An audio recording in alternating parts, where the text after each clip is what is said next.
அன்பிற்கினவர்களே வணக்கம். சுரேஷோடு ஒரு நிமிடம் நிகழ்ச்சிக்கு உங்களை வரவேற்கிறேன். இங்கே சமீபத்தில் ஒரு செய்தித்தாளில் நான் ஒரு செய்தி வாசிக்க நேரிட்டது. அதாவது இயக்குநரகம், டைரக்டரேட் ஆஃப் பிரைவேட் ஸ்கூல்ஸ் அப்படின்னு ஒன்று இருக்குது. அது என்னது? பிரைவேட் ஸ்கூல்ஸ்க்கெல்லாம் டைரக்டரேட், அதுக்கு ஒரு டைரக்டர் இருப்பார். தனியார் பள்ளிகளுக்கான இயக்குநரகம், அங்க ஒரு இயக்குனர் இருப்பார். அவர் சமீபத்தில் பேசின பேச்சு ரொம்ப ஆரோக்கியமாக மன நிறைவு தரக்கூடிய மகிழ்ச்சியான செய்தியாக இருக்கிறது என்கிற காரணத்தினாலே அதை உங்களோடு பகிர்ந்து கொள்ள வேண்டும் என்கிற ஒரு உந்துதலின் காரணமாக இந்த பதிவை வெளியிடுகிறேன். அவர் என்ன சொன்னார்? நாங்கள் கூடிய சீக்கிரமா ஒரு சர்க்குலர் அனுப்புவோம், ஒரு சுற்றறிக்கை அனுப்புவோம். யாருக்கு அனுப்ப முடியும்? அது வந்து பிரைவேட் ஸ்கூல்ஸ்க்கு தானே. அது பிரைவேட் ஸ்கூலுக்கான டைரக்டரேட். அது அவரு பிரைவேட் ஸ்கூல்ஸ்க்குனா அந்த அந்த பிரைவேட் பள்ளிக்கூடங்களுக்கு, தனியார் பள்ளிகளுக்கு மட்டுமே இருக்கிற இயக்குனர். அவரு தனியார் பள்ளிகளுக்கு மட்டும்தான் அனுப்ப முடியும். அது என்ன சுற்றறிக்கை அப்படின்னா, அவருக்கு சமீபத்தில் சில புகார்கள் போயிருக்கிறது. என்ன புகார்னா, ஆசிரியர்கள் சிலர் புகார் கொடுத்துருக்குறாங்க. என்ன புகார் கொடுத்துருக்குறாங்க? தனியார் பள்ளி நடத்துகிறவர்கள், அந்த தனியார் பள்ளியை நடத்துகிற அந்த பள்ளிக்கூடத்தில் வேலை செய்கிற ஆசிரியர்கள்கிட்ட உங்கள் சர்டிஃபிகேட்டை எங்ககிட்ட கொடுத்துடணும். நீங்கள் உங்கள் சர்டிஃபிகேட்டை, டிகிரி சர்டிஃபிகேட், அதனுடைய மார்க் சர்டிஃபிகேட் எல்லாத்தையும், உங்களுடைய சான்றுகள் அனைத்தையும் எங்ககிட்ட கொடுத்துடணும் அப்படின்னு சொல்லிட்டு. ஏன்னா நீங்கள் வேலையை விட்டு போகக்கூடாது. இது எப்படி இருக்குது? கொத்தடிமை மாதிரி இல்லையா? சில காலங்களுக்கு முன்னெல்லாம் நமக்கு செய்தித்தாளில் செய்தி வரும், அங்கே போயிட்டு கல் குவாரியில் இத்தனை கொத்தடிமைகளை மீட்டு வந்தோம் அப்படின்லாம் வரும். ஆனால் இது ஒரு நவீனத்தரமான கொத்தடிமையா இல்லையா?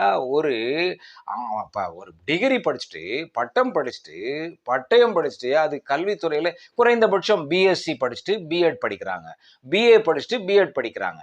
இதெல்லாம் படிச்சுட்டு அந்த சான்றுகளை எல்லாம் வந்து தனியார் பள்ளிக்கூடத்தில் வேலை தேடி போய் அங்கே அவங்க தேர்ந்தெடுக்கப்பட்டுட்டா, அங்கேயே இவங்க சான்றுகளை எல்லாம் போய் அடமானம் வச்ச மாதிரி வச்சிடணும். அதுக்கு அவங்க சரியான அக்னாலஜ்மெண்ட் என்று சொல்லக்கூடிய அதுக்கு இந்த சான்றுகள் எல்லாம் கொடுக்கறது இல்லை. என்னென்ன சர்டிஃபிகேட் உங்ககிட்ட வாங்கிக்கிட்டோம் அப்படின்னு சும்மா ஒரு சில பள்ளிக்கூடங்களை 1 2 3 போட்டு இந்தான்னு கொடுக்குறாங்களே தவிர, உங்ககிட்ட வாங்கின சான்றுகள் எல்லாம் இதெல்லாம் கீழ்கண்ட சான்றுகளை வாங்கிக்கிட்டோம், இந்த சர்டிஃபிகேட்லாம் வாங்கி வச்சிருக்கிறோம், பாதுகாப்பாக வச்சிருக்கோம், இதுக்கு நாங்கள் தான் பொறுப்பு, நீங்கள் போகும்போது கொடுக்குறோம் அப்படின்னு எந்த உறுதிமொழியும் கொடுப்பதில்லை. அந்த படித்து வாங்குற சர்டிஃபிகேட்லாம் அந்த அந்த குறிப்பிட்ட ஆசிரியருடைய ஒரு குறிப்பிட்ட ஆசிரியர் எடுத்துக்கலாம். அது அவருடைய சொத்து இல்லையா? இஸ் இட் நாட், அந்த particular certificate is it not the property of that individual person? அப்படி இல்லையா? அவங்களுடைய ப்ராப்பர்ட்டி இல்லையா? அந்த மாதிரி இவங்க நினைச்சா, நீ என்ன அரசாங்கம் அனுமதிச்சிருக்கிற அந்த ஊதியமா கொடுக்க போற? எனக்கு தெரிஞ்சு ஒரு 10,000 ரூபாய் கொடுக்கறதா, 11,000 கூட இல்லை, 10,000 சொச்சம் கொடுக்கறதா என்கிட்ட ஒரு குறிப்பிட்ட ஆசிரியர் பகிர்ந்துகிட்டாரு.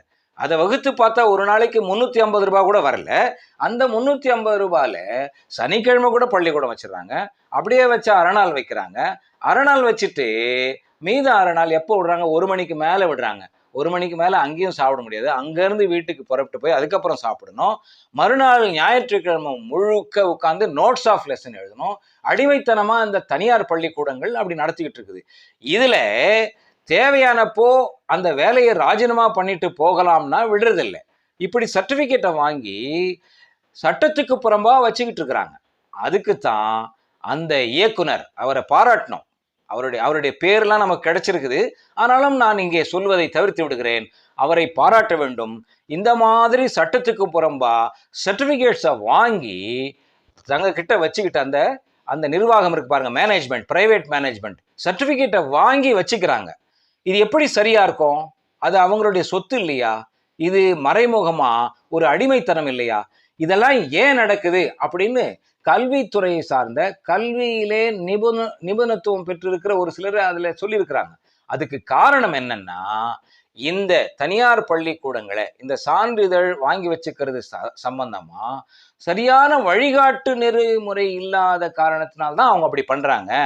இவங்களை வழிநடத்துவதற்கு சரியான விதிகள் வகுக்கப்படவில்லை. அதனாலதான் இவங்க விதியை மீறி இந்த சர்டிபிகேட்லாம் வாங்கி பிடிங்கி வச்சுக்கிட்டு இருக்கிறாங்க அப்படின்னு. இந்த போக்கு சீக்கிரமா, இந்த ஆரோக்கியம் இல்லாத இந்த இந்த இந்த தீமையான வழிமுறை சீக்கிரமா களையப்படணும். அதுக்கு இப்போ அவர் சொல்லியிருக்கிறாரு, இயக்குனர் சொல்லியிருக்கிறாரு, நாங்க ஒரு சுற்றறிக்கை அனுப்புவோம்னு சொல்லியிருக்கிறாரு, வரவேற்கத்தக்க விஷயம்தான். கடுமையான நடவடிக்கை எடுப்போம்னு சொல்லியிருக்கிறாரு, அதுவும் வரவேற்கத்தக்கது தான். சரியான வழிமுறைகளை வகுத்து அதை ஒரு ரூலா, அதை ஒரு சட்டமா மாத்தினாக்கா நல்லா இருக்கும். அது மாத்திரமில்ல, அவர் இன்னொன்னு சொல்றாரு, ஒரு லீகல் பாண்டு போட்டுக்கிறது, சட்டப்படி ஒரு ஒப்பந்தம் போட்டு சர்டிபிகேட்டை ஒப்படைச்சா அது பரவாயில்லைங்கிறார் அவர். அது பரவாயில்லதான். ஏன்னா அவங்க லீகல் பாண்டு ஒன்று ஒப்படைச்சிட்டு இத்தனை வருஷத்துக்கு இங்க வேலை செய்யறேன், உங்களுக்கு வேலை உத்தரவாதம் இருக்குதுன்னு கொடுத்துட்டு இவ்வளவு காலம் நீங்க போகக்கூடாதுன்னு ஒரு ஒப்பந்தம் போட்டுக்கிட்டு சான்றுகளை ஒப்படைப்பது என்பது அது பொருந்தும். ஆனா அப்படி பண்றது இல்லையே. எந்த விதமான ஒரு விதிமுறையும் இல்லாம வாங்கி புடுங்கி வச்சுக்கிட்டு இருக்கிற மாதிரி அர்த்தம். இதை கவனிக்க வேண்டியவருடைய பார்வைக்கு என் பதிவு போனால் நன்றாக இருக்கும். நாம் வேறு ஒரு பதிவிலே சந்திப்போம். நன்றி, வணக்கம்.